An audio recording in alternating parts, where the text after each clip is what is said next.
ಆಕಾಶವಾಣಿ ಪ್ರದೇಶ ಸಮಾಚಾರ ಓದುತ್ತಿರುವವರು ರವಿ ಕುಲಕರ್ಣಿ. ಮುಖ್ಯಾಂಶಗಳು: ಪ್ರಸ್ತಾವಿತ ಬಿಡದಿ ಟೌನ್ಶಿಪ್ ಯೋಜನೆ ರೈತರ ಜಮೀನುಗಳ ಬಲವಂತ ಸ್ವಾಧೀನ ಇಲ್ಲ, ಮುಖ್ಯಮಂತ್ರಿ ಸ್ಪಷ್ಟನೆ. ಬಿಡದಿ ಟೌನ್ಶಿಪ್ ಯೋಜನೆ ಕೈಬಿಡುವುದು ಮತ್ತು ರೈತರ ಮೇಲಿನ ಪ್ರಕರಣ ಹಿಂಪಡೆಯುವಂತೆ ಒತ್ತಾಯಿಸಿ ನಾಳೆ ಬೆಂಗಳೂರಿನಲ್ಲಿ ಬಿಜೆಪಿ ಪ್ರತಿಭಟನೆ. ರಾಜ್ಯದಲ್ಲಿ ಕನ್ನಡ ಶಾಲೆಗಳು ಉಳಿದು ಬೆಳೆದರೆ ಮಾತ್ರ ಕನ್ನಡ ಭಾಷೆ ಉಳಿಯಲು ಸಾಧ್ಯ, ವಿಧಾನ ಪರಿಷತ್ ಸಭಾಪತಿ ಅಭಿಮತ. ರಾಜ್ಯದ ವಿವಿಧ ಜಿಲ್ಲೆಗಳಲ್ಲಿ ಚುರುಕುಗೊಂಡಿರುವ ಮತದಾರರ ಪಟ್ಟಿ ವಿಶೇಷ ಸಮಗ್ರ ಪರಿಷ್ಕರಣೆ, ಗಣಕೀಕರಣ ಕಾರ್ಯ ಪ್ರಗತಿಯಲ್ಲಿ. ಈಗ ವಾರ್ತೆಗಳ ವಿವರ. ಪ್ರಸ್ತಾವಿತ ಬಿಡದಿ ಟೌನ್ಶಿಪ್ ಯೋಜನೆಗಾಗಿ ಯಾವುದೇ ರೈತರ ಜಮೀನನ್ನು ಬಲವಂತವಾಗಿ ಸ್ವಾಧೀನಪಡಿಸಿಕೊಳ್ಳುವುದಿಲ್ಲ ಎಂದು ಮುಖ್ಯಮಂತ್ರಿ ಡಿಕೆ ಶಿವಕುಮಾರ್ ಸ್ಪಷ್ಟಪಡಿಸಿದ್ದಾರೆ.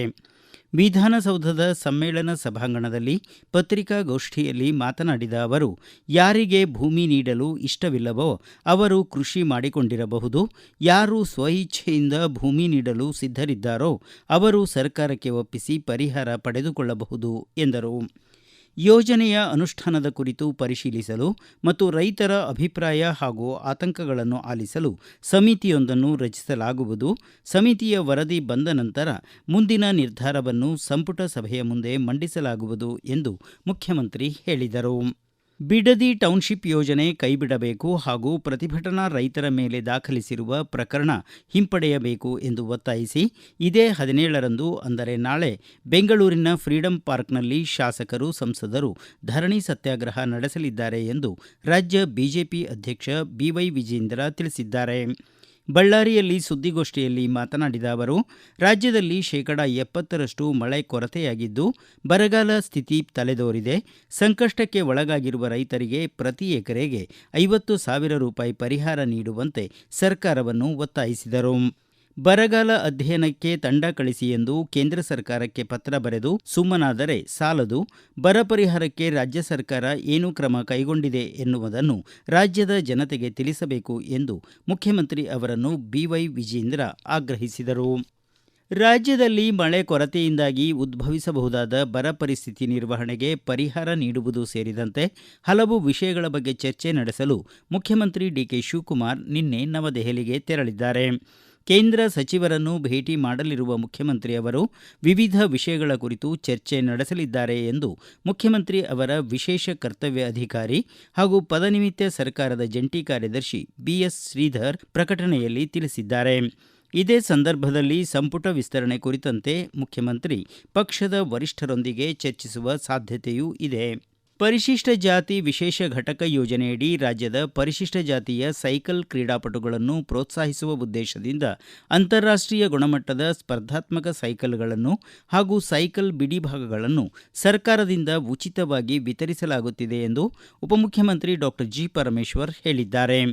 ಯುವಜನ ಸೇವಾ ಮತ್ತು ಕ್ರೀಡಾ ಇಲಾಖೆ ವತಿಯಿಂದ ಬೆಂಗಳೂರಿನ ಯುವನಿಕಾ ಸಭಾಂಗಣದಲ್ಲಿ ಆಯೋಜಿಸಿದ್ದ ಕಾರ್ಯಕ್ರಮದಲ್ಲಿ ಸಾಂಕೇತಿಕವಾಗಿ ಸೈಕಲ್ಗಳನ್ನು ಹಸ್ತಾಂತರಿಸಿ ಮಾತನಾಡಿದ ಅವರು, ಪರಿಶಿಷ್ಟ ಜಾತಿ ಜನಾಂಗಕ್ಕೆ ಸೇರಿದ ರಾಜ್ಯದ ಆಯ್ದ 36 ಜನ ಪ್ರತಿಭಾನ್ವಿತ ಸೈಕ್ಲಿಂಗ್ ಕ್ರೀಡಾಪಟುಗಳಿಗೆ ಅತ್ಯಾಧುನಿಕ ಹಾಗೂ ಅಂತಾರಾಷ್ಟ್ರೀಯ ಗುಣಮಟ್ಟದ ಸೈಕಲ್ಗಳನ್ನು ಹಾಗೂ ಸೈಕಲ್ ಬಿಡಿಭಾಗಗಳನ್ನು ಇಲಾಖೆ ವತಿಯಿಂದ ಉಚಿತವಾಗಿ ವಿತರಿಸಲಾಗಿದೆ ಎಂದರು.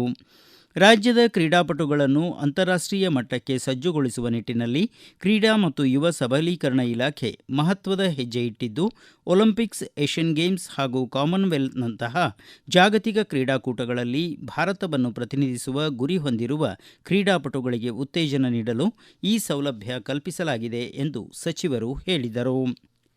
ಮಲೆನಾಡು, ಅರೆಮಲೆನಾಡು ಹಾಗೂ ಬಯಲು ಸೀಮೆ, ಕರಾವಳಿ ಭಾಗಕ್ಕೆ ಸಂಪರ್ಕ ಕಲ್ಪಿಸುವ ಆಗುಂಬೆ ಘಾಟ್ ರಸ್ತೆಯ ಸರ್ವಾಂಗೀಣ ಅಭಿವೃದ್ಧಿ ಕೈಗೊಳ್ಳುವ ನಿಟ್ಟಿನಲ್ಲಿ ಲೋಕೋಪಯೋಗಿ ಸಚಿವ ಸತೀಶ್ ಜಾರಕಿಹೊಳಿ ಅವರು ಅಧಿಕಾರಿಗಳೊಂದಿಗೆ ಅಭಿವೃದ್ಧಿ ಕಾರ್ಯಗಳ ಸಾಧಕ ಬಾಧಕ ಕುರಿತು ಚರ್ಚೆ ನಡೆಸಿದರು.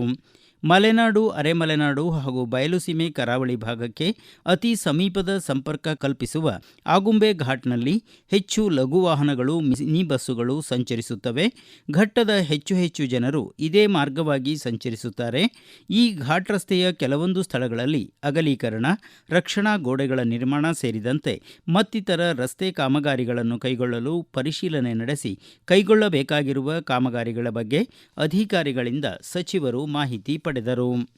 ಮೈಸೂರು ಜಿಲ್ಲೆಯಲ್ಲಿ ಕೈಗೊಂಡಿರುವ ಅಭಿವೃದ್ಧಿ ಕಾಮಗಾರಿಗಳನ್ನು ನಿಗದಿತ ಅವಧಿಯೊಳಗೆ ಪೂರ್ಣಗೊಳಿಸಬೇಕು ಎಂದು ನಗರಾಭಿವೃದ್ಧಿ ಸಚಿವ ಡಾಕ್ಟರ್ ಯತೀಂದ್ರ ಸಿದ್ದರಾಮಯ್ಯ ಸೂಚಿಸಿದ್ದಾರೆ. ಜಿಲ್ಲಾ ಪಂಚಾಯತ್ ಸಭಾಂಗಣದಲ್ಲಿ ಹಮ್ಮಿಕೊಂಡಿದ್ದ ಜಿಲ್ಲಾ ಮಟ್ಟದ ಅಧಿಕಾರಿಗಳ ಸಭೆಯ ಅಧ್ಯಕ್ಷತೆ ವಹಿಸಿ ಮಾತನಾಡಿದ ಅವರು, ಕಾಮಗಾರಿಗಳಲ್ಲಿ ಗುಣಮಟ್ಟ ಕಾಯ್ದುಕೊಳ್ಳಬೇಕು. ಮೈಸೂರು ನಗರದಲ್ಲಿ ವೈಟ್ ಟ್ಯಾಪಿಂಗ್ ಮಾಡುತ್ತಿರುವ ಕಡೆ ಜನರಿಗೆ ಮಾಹಿತಿ ನೀಡಬೇಕು. ಇನ್ನೂ ಪ್ರಾರಂಭವಾಗದೇ ಇರುವ ವೈಟ್ ಟ್ಯಾಪಿಂಗ್ ಕಾಮಗಾರಿಗಳನ್ನು ದಸರಾ ಮುಗಿದ ಮೇಲೆ ಪ್ರಾರಂಭಿಸುವಂತೆ ಸೂಚಿಸಿದ ಅವರು, ದಸರಾದಲ್ಲಿ ಹೆಚ್ಚಿನ ವಾಹನ ದಟ್ಟಣೆ ಉಂಟಾಗುತ್ತದೆ. ವಾಹನ ದಟ್ಟಣೆಯಾಗದಂತೆ ಅಗತ್ಯ ಕ್ರಮಗಳನ್ನು ಕೈಗೊಳ್ಳಬೇಕು ಎಂದು ಸಚಿವರು ಅಧಿಕಾರಿಗಳಿಗೆ ಸೂಚಿಸಿದರು. ರಾಜ್ಯದಲ್ಲಿ ಕನ್ನಡ ಶಾಲೆಗಳನ್ನು ಉಳಿಸಿ ಬೆಳೆಸಿದರೆ ಮಾತ್ರ ಕನ್ನಡ ಭಾಷೆ ಉಳಿಯಲು ಸಾಧ್ಯ ಎಂದು ವಿಧಾನ ಪರಿಷತ್ ಸಭಾಪತಿ ಬಸವರಾಜ ಹೊರಟ್ಟಿ ಹೇಳಿದ್ದಾರೆ. ಸಾರ್ಥಕ ಸೇವೆ ಸಲ್ಲಿಸಿದ ಶಿಕ್ಷಕರಿಗೆ ಹಾಗೂ ಪ್ರತಿಭಾವಂತ ವಿದ್ಯಾರ್ಥಿಗಳಿಗೆ ಗದಗ್ನಲ್ಲಿ ಅವ್ವ ಸೇವಾ ಟ್ರಸ್ಟ್ ಆಯೋಜಿಸಿದ್ದ ಕಾರ್ಯಕ್ರಮದಲ್ಲಿ ಮಾತನಾಡಿದ ಅವರು, ಶತಮಾನೋತ್ಸವ ಆಚರಿಸಿಕೊಂಡ ನೂರಾರು ಶಾಲೆಗಳು ಮುಚ್ಚುತ್ತಿರುವುದು ಅತ್ಯಂತ ನೋವಿನ ಸಂಗತಿ. ಆಂಗ್ಲ ಭಾಷೆಯ ವ್ಯಾಮೋಹದಲ್ಲಿ ಇಂದು ಪ್ರತಿಯೊಬ್ಬ ಪಾಲಕರು ಇದ್ದಾರೆ. ಹೀಗಾಗಿ ಕನ್ನಡ ಶಾಲೆಗಳಿಗೆ ಕುತ್ತು ಬಂದಿದೆ. ಎಷ್ಟೇ ಕಷ್ಟವಾದರೂ ಕನ್ನಡ ಶಾಲೆಗಳನ್ನು ಮುಚ್ಚುವ ಪ್ರಯತ್ನವನ್ನು ಸರ್ಕಾರ ಮಾಡಬಾರದು ಎಂದು ಅವರು ಹೇಳಿದರು. ಈಗ ಪ್ರಕಟಣೆ, ನಂತರ ಪ್ರದೇಶ ಸಮಾಚಾರ ಮುಂದುವರಿಯುವುದು. ನಮ್ಮ ಎಲ್ಲಾ ರಾಷ್ಟ್ರೀಯ ವಾರ್ತೆಗಳು ಹಾಗೂ ಪ್ರದೇಶ ಸಮಾಚಾರ ಈಗ ಆಕಾಶವಾಣಿ ನ್ಯೂಸ್ ಕನ್ನಡ ಯೂಟ್ಯೂಬ್ ಚಾನೆಲ್ನಲ್ಲಿ ಲಭ್ಯ. ನಮ್ಮ ಎಕ್ಸ್ ಖಾತೆ ಮತ್ತು ಇನ್ಸ್ಟಾಗ್ರಾಂ ಖಾತೆ ಆಕಾಶವಾಣಿ ನ್ಯೂಸ್ ಕನ್ನಡ. ಹೆಚ್ಚಿನ ಮಾಹಿತಿಗಾಗಿ ನಮ್ಮ ಫೇಸ್ಬುಕ್ ಖಾತೆ AIR ಕನ್ನಡ ನ್ಯೂಸ್ ಅನುಸರಿಸಿ. ಮಾಹಿತಿಯ ಹೂರಣ ವಾರದ ಕಾರ್ಯಕ್ರಮ ಪ್ರಚಲಿತ ವಿದ್ಯಮಾನ ಪ್ರತಿ ಬುಧವಾರ 9:15. ಪ್ರದೇಶ ಸಮಾಚಾರ ಕೇಳುತ್ತಿದ್ದೀರಿ. ರಾಜ್ಯದ ವಿವಿಧ ಜಿಲ್ಲೆಗಳಲ್ಲಿ ಮತದಾರರ ಪಟ್ಟಿ ವಿಶೇಷ ಸಮಗ್ರ ಪರಿಷ್ಕರಣೆ SIR ಕಾರ್ಯ ಚುರುಕುಗೊಂಡಿದ್ದು ಗಣಕೀಕರಣ ಪ್ರಗತಿಯಲ್ಲಿದೆ. ಬೆಂಗಳೂರು ನಗರ ಜಿಲ್ಲೆಯಲ್ಲಿ ಮತದಾರರ ಪಟ್ಟಿ ಸಮಗ್ರ ಪರಿಷ್ಕರಣೆ ಪ್ರಕ್ರಿಯೆ ಚುರುಕಿನಿಂದ ಸಾಗಿದ್ದು, ಜಿಲ್ಲೆಯಲ್ಲಿ ಒಟ್ಟು 40,21,039 ಮತದಾರರಿದ್ದು, ಇದುವರೆಗೆ ಒಟ್ಟು 30,63,872 ಮತದಾರರ ಎನ್ಯುಮರೇಷನ್ ಫಾರ್ಮ್ಗಳನ್ನು ವಿತರಿಸಲಾಗಿದೆ. 4,06,288 ಎನ್ಯುಮರೇಷನ್ ಫಾರ್ಮ್ಗಳನ್ನು ಡಿಜಿಟಲೀಕರಣಗೊಳಿಸಲಾಗಿದೆ ಎಂದು ಜಿಲ್ಲಾಧಿಕಾರಿ ಕಾಂತರಾಜು PS ತಿಳಿಸಿದ್ದಾರೆ. ಧಾರವಾಡ ಜಿಲ್ಲೆಯಲ್ಲಿ 15,52,657 ಗಣತಿ ನಮೂನೆಗಳನ್ನು ವಿತರಿಸಲಾಗಿದ್ದು, ಒಟ್ಟು 5,69,247 ಗಣತಿ ನಮೂನೆಗಳನ್ನು ಗಣಕೀಕರಣಗೊಳಿಸಲಾಗಿದೆ. ಗೈರು, ಸ್ಥಳಾಂತರ, ಮರಣ ಹಾಗೂ ದ್ವಿಪ್ರತಿ ಪ್ರಕರಣಗಳಿಗೆ ಸಂಬಂಧಿಸಿದಂತೆ ಒಟ್ಟು 75,509 ಮತದಾರರನ್ನು ಗುರುತಿಸಲಾಗಿದೆ ಎಂದು ಜಿಲ್ಲಾಧಿಕಾರಿ ಸ್ನೇಹಲ್ R ತಿಳಿಸಿದ್ದಾರೆ. ಗದಗ ಜಿಲ್ಲೆಯಲ್ಲಿ ಮತದಾರರ ಪಟ್ಟಿ ವಿಶೇಷ ಸಮಗ್ರ ಪರಿಷ್ಕರಣೆ ಪ್ರಕ್ರಿಯೆ ಈಗಾಗಲೇ ಆರಂಭಗೊಂಡಿದ್ದು, ಇದುವರೆಗೆ 9,02,629 ಎನ್ಯುಮರೇಷನ್ ಫಾರ್ಮ್ಗಳನ್ನು ವಿತರಿಸಲಾಗಿದೆ. 3,95,478 ಎನ್ಯುಮರೇಷನ್ ಫಾರ್ಮ್ ಡಿಜಿಟಲೀಕರಣಗೊಂಡಿವೆ ಎಂದು ಗದಗ ಜಿಲ್ಲಾಧಿಕಾರಿ CN ಶ್ರೀಧರ್ ತಿಳಿಸಿದ್ದಾರೆ. ಈ ಮಧ್ಯೆ ರಾಜ್ಯದಲ್ಲಿ ನಡೆಯುತ್ತಿರುವ ಮತದಾರರ ಪಟ್ಟಿ ವಿಶೇಷ ಸಮಗ್ರ ಪರಿಷ್ಕರಣೆಯ ವೇಳಾಪಟ್ಟಿಯನ್ನು 10 ದಿನ ವಿಸ್ತರಿಸಿ ಭಾರತೀಯ ಚುನಾವಣಾ ಆಯೋಗ ಆದೇಶ ಹೊರಡಿಸಿದೆ. ಈ ಮೊದಲು ಪ್ರಕಟಿಸಿದ್ದ ವೇಳಾಪಟ್ಟಿಯ ಪ್ರಕಾರ ಗಣತಿ ನಮೂನೆಗಳ ವಿತರಣೆ, ಸಂಗ್ರಹ ಮತ್ತು ಡಿಜಿಟಲೀಕರಣ ಕಾರ್ಯ ಇದೇ 29ಕ್ಕೆ ಕೊನೆಗೊಳ್ಳಬೇಕಿತ್ತು.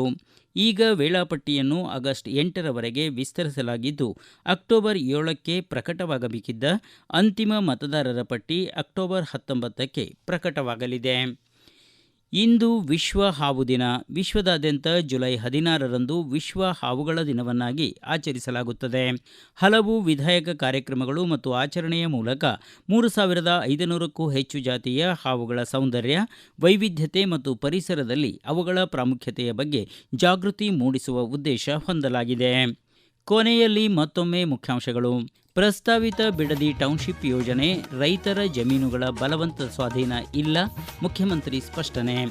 ಬಿಡದಿ ಟೌನ್ಶಿಪ್ ಯೋಜನೆ ಕೈಬಿಡುವುದು ಮತ್ತು ರೈತರ ಮೇಲಿನ ಪ್ರಕರಣ ಹಿಂಪಡೆಯುವಂತೆ ಒತ್ತಾಯಿಸಿ ನಾಳೆ ಬೆಂಗಳೂರಿನಲ್ಲಿ ಬಿಜೆಪಿ ಪ್ರತಿಭಟನೆ. ರಾಜ್ಯದಲ್ಲಿ ಕನ್ನಡ ಶಾಲೆಗಳು ಉಳಿದು ಬೆಳೆದರೆ ಮಾತ್ರ ಕನ್ನಡ ಭಾಷೆ ಉಳಿಯಲು ಸಾಧ್ಯ, ವಿಧಾನ ಪರಿಷತ್ ಸಭಾಪತಿ ಅಭಿಮತ. ರಾಜ್ಯದ ವಿವಿಧ ಜಿಲ್ಲೆಗಳಲ್ಲಿ ಚುರುಕುಗೊಂಡಿರುವ ಮತದಾರರ ಪಟ್ಟಿ ವಿಶೇಷ ಸಮಗ್ರ ಪರಿಷ್ಕರಣೆ ಗಣಕೀಕರಣ ಕಾರ್ಯ ಪ್ರಗತಿಯಲ್ಲಿ. ಇಲ್ಲಿಗೆ ಪ್ರದೇಶ ಸಮಾಚಾರ ಮುಕ್ತಾಯವಾಯಿತು. ನಮ್ಮ ಮುಂದಿನ ರಾಷ್ಟ್ರೀಯ ವಾರ್ತಾ ಪ್ರಸಾರ ಈ ಬೆಳಗ್ಗೆ 7:35 ನಿಮಿಷಕ್ಕೆ.